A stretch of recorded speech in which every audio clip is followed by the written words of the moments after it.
So in routing, we did the right thing. Yep. But there was this undercurrent back in the early 90s that we were going to run out of addresses, that 32 bits wasn't going to be enough.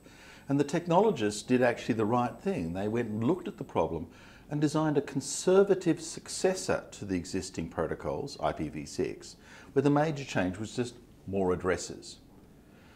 But they're not business people. And when they started drawing up a business plan, the plan they drew up, in retrospect, was incredibly optimistic.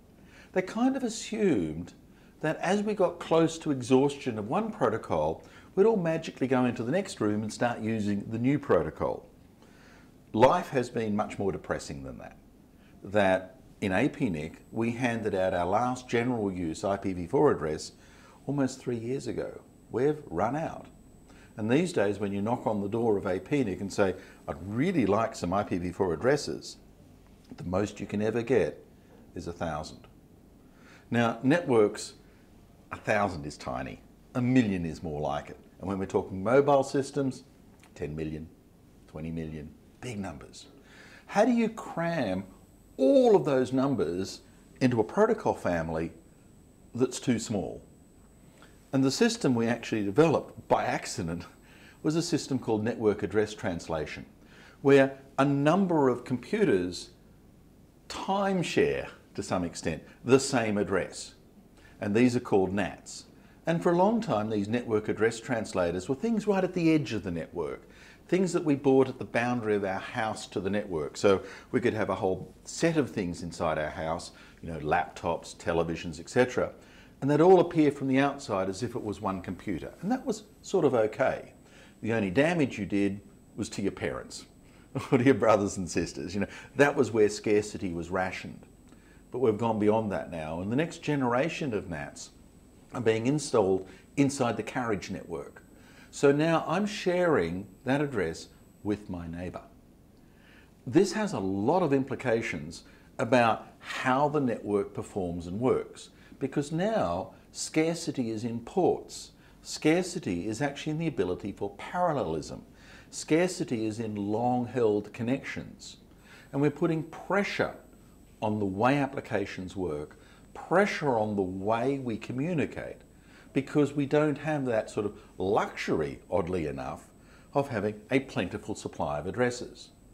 Now, of course, the answer is, as we said 25 years ago, go and run v6. But there's one thing about these protocols, and in particular fixed length protocols, they're not backwards compatible. So if I'm running v6 and you're not, you're running v4, what happens? Now, in the worst case, we just don't talk, and that's not a good thing.